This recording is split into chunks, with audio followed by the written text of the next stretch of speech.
L'émission de France 2 du «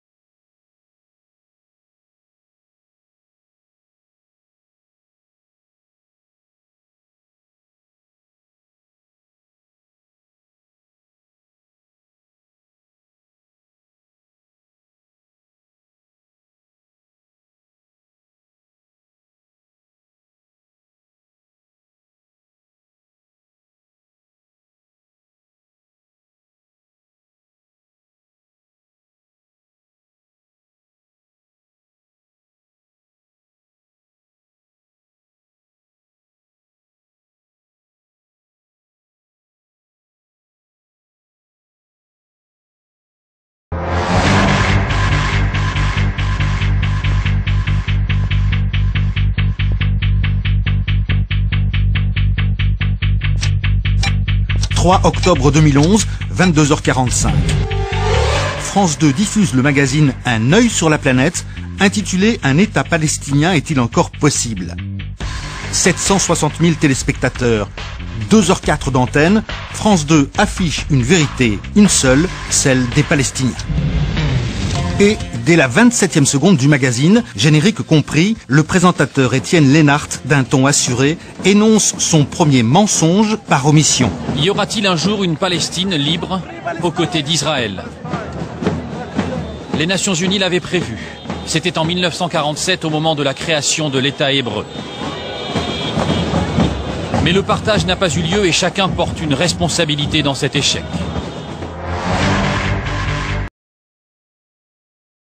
Le 29 novembre 1947, le plan de partage de la Palestine est voté à l'ONU. Bien que très en dessous de ses espérances, le mouvement sioniste accepte ce plan. Cet État juif n'est pas viable, il est dérisoire, il est vulnérable, il est loin des espoirs sionistes. Tel qu'il est cependant, il est l'accomplissement d'un rêve millénaire. Les Juifs sont souverains sur leur terre. Pour les Arabes, c'est le refus immédiat, définitif du compromis. L'histoire est très claire.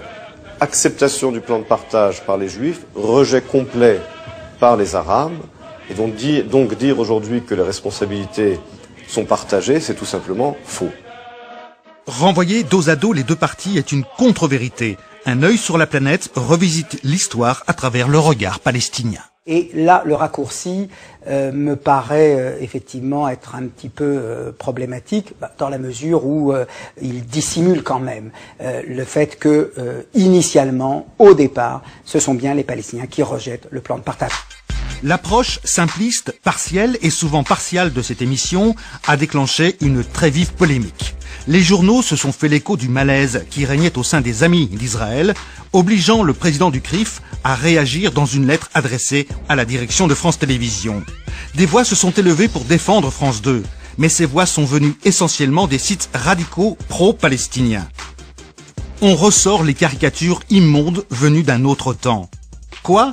La neutralité, l'objectivité supposée du travail des journalistes de France 2 aurait-elle été prise en défaut? Sur le site de France Télévisions, pas de commentaires. Mais par contre, l'association France-Palestine Solidarité relaye le communiqué de la Société des journalistes de France 2 qui déclare « Aucun détracteur n'a été en mesure de pointer la moindre erreur factuelle dans les reportages, les plateaux ou les interviews. » Par ailleurs, la Société des journalistes ajoute qu'un travail journalistique rigoureux n'appelle aucune excuse. N'y a-t-il pas confusion d'intérêts entre professionnels de la cause palestinienne et journalistes professionnels lorsque, cerise sur le gâteau, Patrick Boitet, le rédacteur en chef du magazine Un œil sur la planète, écrit aux militants pour les remercier de leur soutien. Il déclare ainsi sur le site radical Euro-Palestine. C'est avec un retard dont je vous prie de bien vouloir m'excuser que je veux vous remercier de votre soutien. Après 2 semaines de polémique, les détracteurs de notre émission sur la Palestine sont bien en peine de pointer la moindre erreur factuelle. Fin de citation.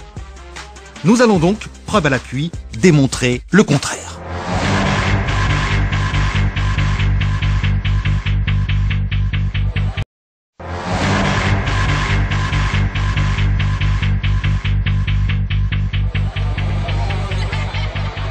Erreur factuelle ou mensonge par omission? Ne pas tout dire, c'est ça, la vraie désinformation.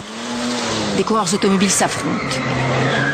Des virages qui en rappellent d'autres. Printemps 2002, en pleine intifada, des chars israéliens entrent dans la pelouse.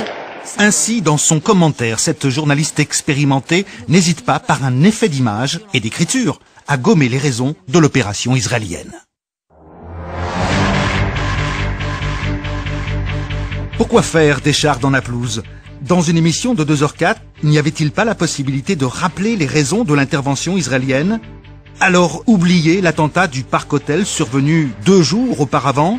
Oui, oublier qu'un soir de Pessah 2002, 29 personnes ont trouvé la mort, 140.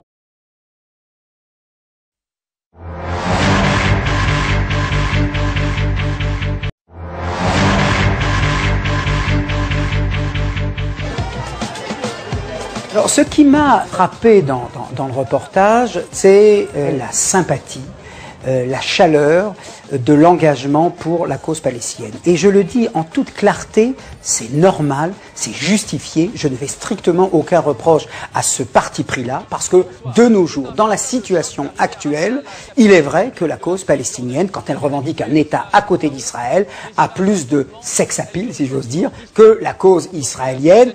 Bonsoir. C'est un véritable choc d'arriver à Ramallah, la capitale économique de la Cisjordanie. On était habitué à des images de chaos, des images d'affrontements. Elles ont quasiment disparu. Il y a dans la manière dont le reportage est présenté, et surtout la première partie, il y a quelque chose qui ressemble, ni plus ni moins, qu'à ce qu'on appelle en littérature un récit d'édification. C'est-à-dire qui est censé inspirer la vertu et inspirer la piété. Il y a quelque chose, je dirais, de très angélique, et alors là, de deux choses l'une. Ou bien ils le savent, ils en sont conscients, mais bien entendu, ils ne l'assument pas ouvertement parce qu'on est dans une télévision publique et parce qu'un journaliste est censé être objectif. Et là, je dirais qu'il y a un petit problème peut-être de déontologie. Ou bien ils ne s'en rendent pas compte, et là je dirais que c'est très grave. Ramallah est dirigé par une administration très compétente qui veut en faire la vitrine de toute la Palestine. Ramallah, la capitale économique, en est sa vitrine. Une frénésie immobilière s'est emparée de cette ville, un boom sans précédent. À un moment, le commentateur dit Ramallah, c'est la vitrine de l'autorité palestinienne, et c'est vrai qu'ils l'ont conçu comme ça, et pourquoi pas, et très bien, et tant mieux. Mais d'une certaine manière, ce reportage, c'est la vitrine de l'autorité palestinienne, c'est-à-dire comme si l'un se renvoyait à l'autre finalement la même tâche. On pourrait croire, à ce stade du reportage, que l'occupation israélienne a disparu du discours très marketing des Palestiniens. Mais la journaliste se charge rapidement de rectifier le tir. Dans cette nouvelle Palestine, personne n'oublie la réalité de l'occupation. On espère qu'ils réussiront à installer la paix et à nous créer un État, une Palestine libre qui ne soit pas victime d'agressions israéliennes à toute heure. Un État, ça veut dire la sécurité. Aujourd'hui, on peut tomber sous les balles de l'armée israélienne dans la rue sans avoir rien fait.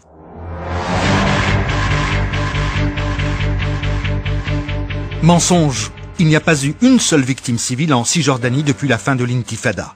Les territoires palestiniens comportent 3 zones, A, B et C.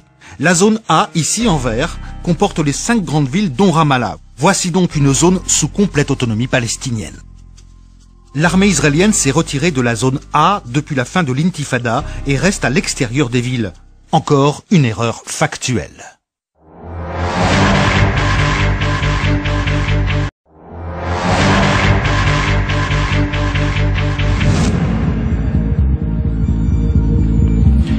Nous sommes ici au commissariat de la ville de Sderot avec cette exposition un tout petit peu particulière, vous le voyez, cette collection des roquettes, il y en a des dizaines qui sont tombées ces derniers mois et ces dernières années sur la ville. Ces attaques, elles font souvent des blessés, parfois des morts, et elles sont évidemment inacceptables. Mais il faut dire aussi que ces tirs palestiniens sont la conséquence des raids israéliens et du blocus imposé par Israël sur la bande de Gaza.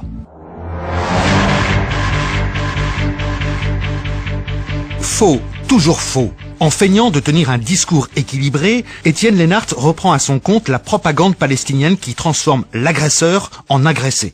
Pour accréditer cette thèse, France 2 offre micro et caméra à Mahmoud Zahar, l'un des rédacteurs de la charte du Hamas. À l'article 7 de cette charte, on peut lire « Le mouvement de la résistance islamique aspire à la réalisation de la promesse d'Allah, quel que soit le temps que cela prendra. le prophète, qu'Allah le bénisse, a dit: le jour du jugement dernier ne viendra pas avant que les musulmans ne combattent les juifs. Quand les juifs se cacheront derrière les rochers et les arbres diront: ô musulmans, ô Abdallah, il y a un juif derrière moi, viens le tuer. Seul l'arbre du Hargad ne le dira pas, parce que c'est un arbre des juifs. Au moins, c'est clair. Dans cette charte, il s'agit bien d'action, à savoir l'assassinat des Juifs, et pas du tout de réaction. Si les Israéliens nous attaquent, oui, c'est utile. C'est une sorte d'autodéfense. Ce n'est pas notre intention, mais comprenez, lorsqu'il y a une trêve, si les Israéliens nous attaquent, nous réagissons. C'est donc une réaction, pas une action. Les tirs de roquettes ne sont pas la conséquence des raids israéliens, ni du blocus, mais bien de la volonté du Hamas de frapper des civils. Il faut rappeler que le premier tir de roquette date du 16 avril 2001, lors de la deuxième intifada. En août 2005, les habitants juifs de la bande de Gaza sont expulsés par l'armée israélienne. À partir du 12 septembre 2005, il n'y a plus un seul Israélien dans la bande de Gaza. Le soir même, les synagogues sont saccagées et incendiées. Les brigades Azedin al-Qassam sont la branche armée du Hamas. Leur seul objectif, c'est la destruction de l'État d'Israël. Devant les caméras, ils se font passer pour des résistants qui luttent contre l'invasion de leur territoire par un ennemi qui, en réalité, a déjà de lui-même quitté ce territoire depuis plusieurs années. Les Juifs avancent en permanence dans ces régions et nous sommes installés ici afin de répondre à toute attaque ou agression qu'ils pourraient perpétrer. Nous sommes là, tel un mur inébranlable face à l'agresseur.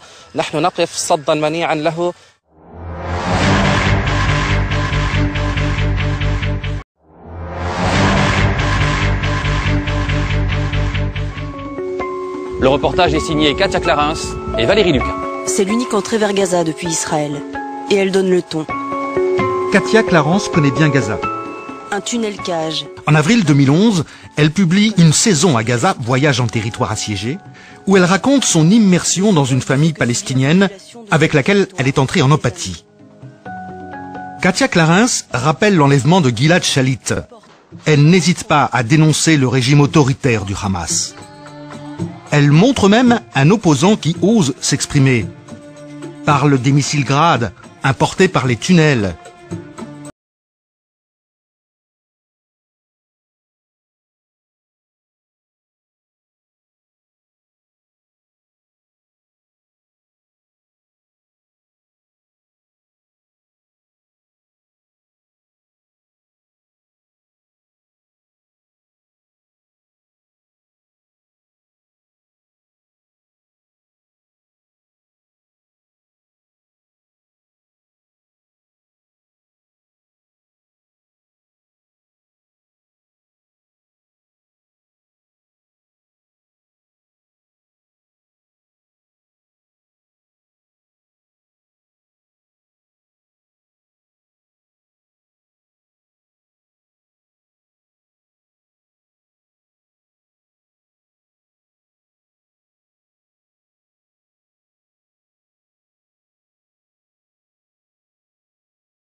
Autrefois, une rivière coulait au milieu du village. Mais aujourd'hui, pour boire de l'eau, il faut l'acheter à la compagnie d'eau israélienne. Dans ce reportage, on zappe, on oublie totalement de vérifier les informations. Vérifier les informations, lorsque j'ai vu ce paysan qui expliquait qu'on ne lui donnait pas suffisamment d'eau et qu'il devait acheter de l'eau.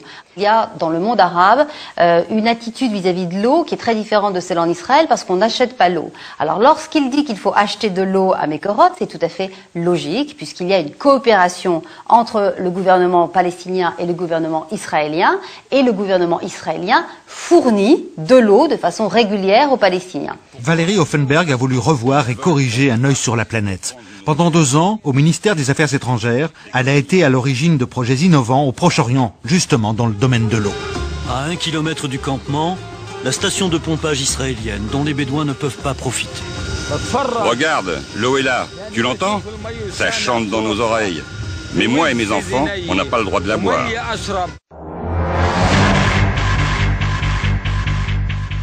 Un accord engage les Israéliens à fournir 31 millions de mètres cubes par an aux Palestiniens. Et dans les faits, Israël aujourd'hui fournit près de 61 millions de mètres cubes aux Palestiniens, soit le double. Donc ce sont des informations réelles, factuelles, et qui contredisent totalement les informations qui ont été données dans ce documentaire. En plus des colons dans la vallée du Jourdain, il y a aussi des zones de tir pour l'armée et des réserves naturelles contrôlées par Israël. Aux Palestiniens, on rationne l'eau et on interdit de construire. Je me suis entretenue avec Étienne Elnart et je lui ai dit, mais vous ne montrez pas le point de vue des Palestiniens, vous montrez le point de vue que vous avez du conflit et vous êtes allé chercher des informations qui confirmaient ce que vous pensez. La preuve en est, je leur ai dit, pourquoi est-ce que vous n'êtes pas allé demander aux Israéliens ? Et ils ont convenu qu'ils avaient beaucoup de mal à imaginer qu'il y avait une bonne volonté du côté israélien de fournir de l'eau du côté palestinien.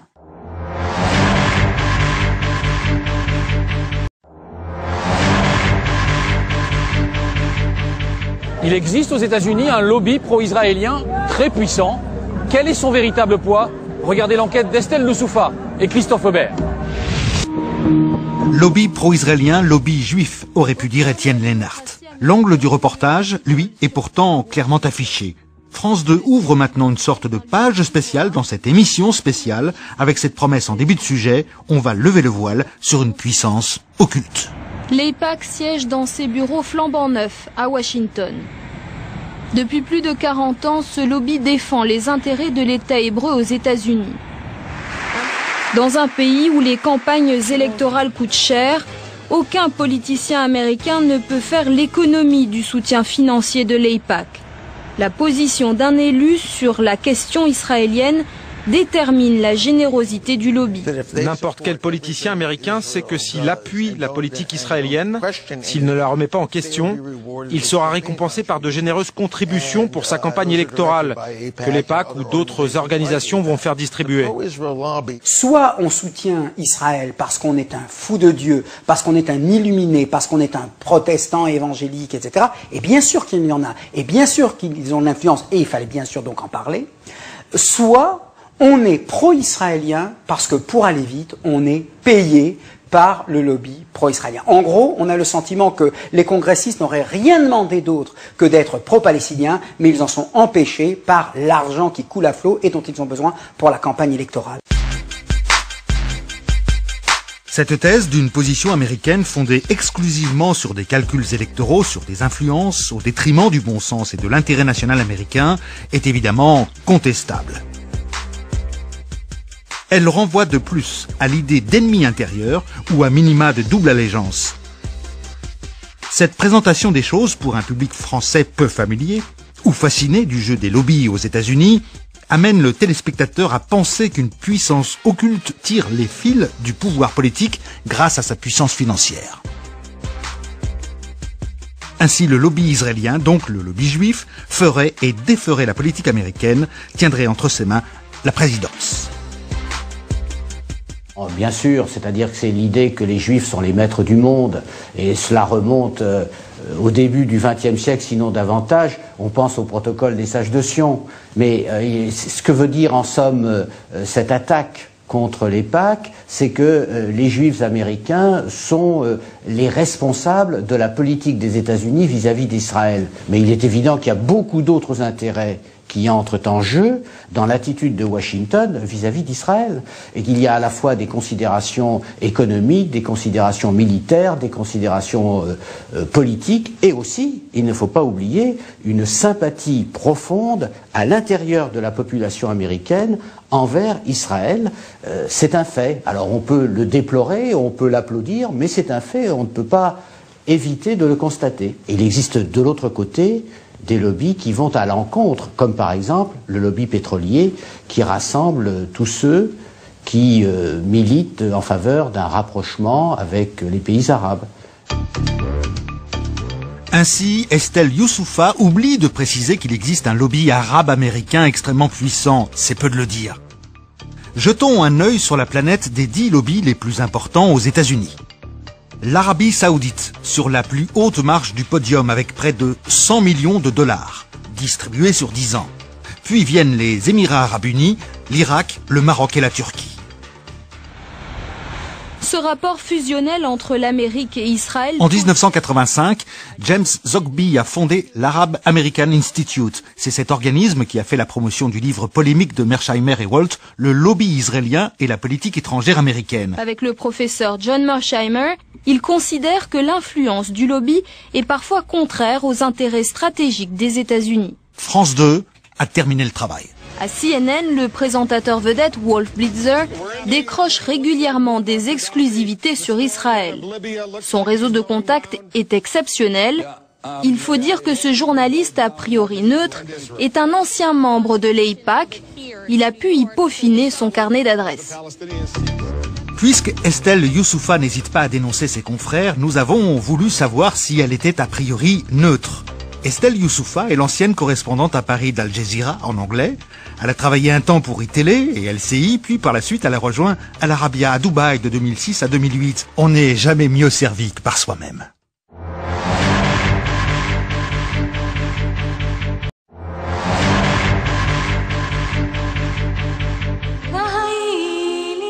Cette émission porte bien son nom, un œil et pas deux sur la planète. Et c'est à Hébron que le regard unilatéral des reporters de France 2 atteint son paroxysme. L'histoire commence en 67 pour Alexis Montchauvet. Il n'hésite pas à faire abstraction de plusieurs millénaires de présence juive à Hébron. Fort de cet attachement biblique, des colons se sont installés à Hébron dès 1968.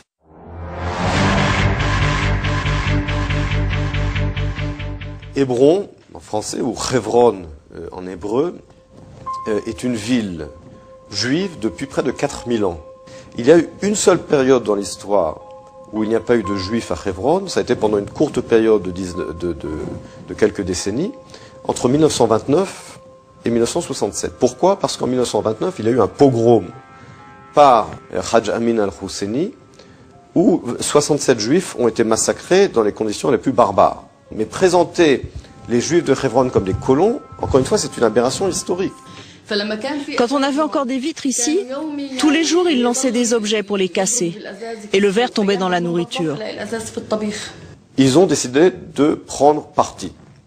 Donc c'est du parti pris, c'est de la mise en scène, et c'est oublier également que lorsqu'on parle de morceaux de verre dans la nourriture, on ne parle pas des bébés qui sont assassinés à bout portant par les Arabes palestiniens. Et ce sont des choses qui ont eu lieu, mais cela, ils n'en parlent pas. Et c'est la raison pour laquelle nous sommes retournés après la diffusion de ce magazine à Hébron, Caméra au point. Et là, nous avons interviewé Noam Arnon, le porte-parole des résidents juifs. Lui, il a la mémoire des événements en tête. Lui, il n'oublie rien. À partir des accords d'Oslo, quand on a confié le contrôle de Hebron à l'autorité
France 2 ne montre de la présence israélienne en Cisjordanie que le mur, né avec les attentats suicides de la deuxième intifada. Depuis la construction de ce mur, les attentats ont été stoppés. À aucun moment, les téléspectateurs ne sauront que la plupart des barrages ont été levés, comme vous pouvez le voir sur ces images, et que toutes les routes sont accessibles aux Palestiniens. La cohabitation entre Juifs et Arabes est complètement occultée, alors même que des milliers de Palestiniens et d'Israéliens se côtoient chaque jour.